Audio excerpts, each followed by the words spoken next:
Messi, Neymar, Ronaldo, এই তিনজন যারা ফুটবলকে দিয়েছে এক নতুন রূপ, তাদের বিদায়ের সময় তো আসবেই।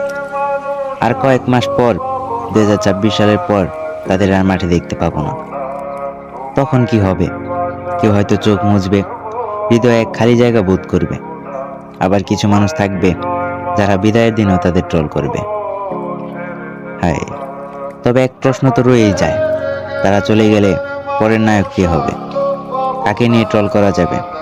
তাদের সময় তো খুব দ্রুত ফুরিয়ে আসছে। তাদের বিদায়ের পর কোন ফুটবলারের পিছনে লাগবেই মানুষ?